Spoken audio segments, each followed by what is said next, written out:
Tirs de mortier, jets de cocktails Molotov, une épaisse fumée se propage près du lycée Hélène Boucher, sous les objectifs des portables des élèves.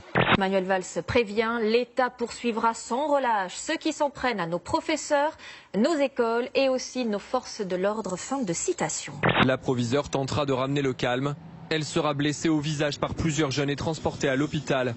Les forces de l'ordre étaient aussi la cible de certains individus. Ils font déjà lever de la victoire, ces soldats irakiens en route pour Mossoul, la grande ville du nord de l'Irak de plus d'1 million d'habitants.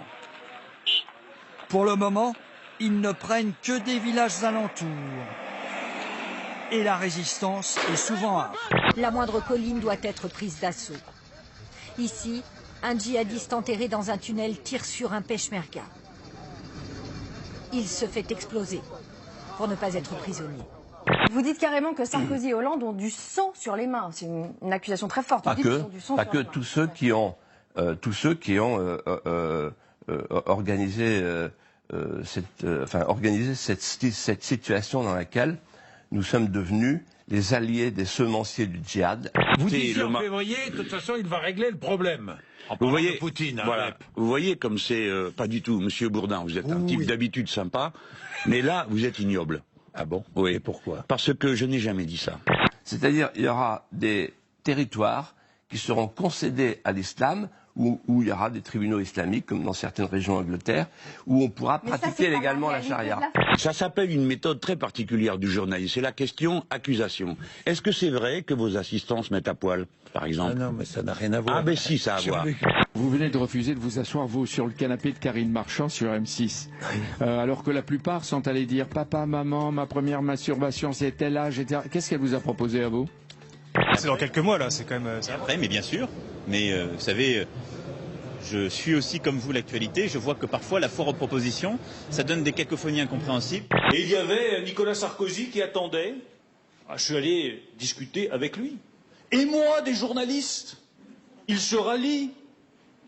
Non, Nicolas Sarkozy ne se rallie pas encore à Bruno Le Maire. On aurait dit une querelle entre des épiciers, des comptables et des grossistes, tous immatriculés à Bruxelles.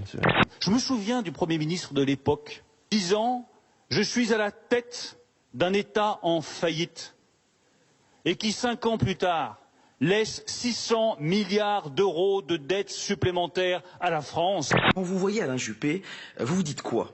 La population qui vieillit de plus en plus vieux. Oui, c'est pas faux. Mais revenons à vos engagements politiques. Est-ce que vous vous sentez un peu aujourd'hui comme un missionnaire? C'est une position que j'ai bien connue. Oui, non. Ce rendez-vous, il a été manqué. Bien 10 ans plus tard, on va pas prendre ceux qui ont manqué ce rendez-vous et repartir avec eux. Parlons un peu de votre femme. J'imagine que votre relation suscite quelques jalousies. Je vous rappelle que c'est pas une place que j'ai volée, moi je me suis attribué. Il y a eu une compétition, il y a eu une élection et j'ai été élu au premier tour avec 65%. Ah, chapeau. Des nouvelles de Bob Dylan? Eh bien, personne n'en a, justement. Le jury du prix Nobel a annoncé ce matin qu'il renonçait à contacter le chanteur après des jours entiers d'essais infructueux pour l'avoir au téléphone. Dylan n'a même pas eu un mot de réaction après l'annonce de son prix Nobel. Et on doute de plus en plus qu'il viendra à Stockholm en décembre pour recevoir un prix dont il semble se moquer, comme de son premier harmonica. Peut-être, comme certains, pense-t-il que ce prix Nobel de littérature est une blague.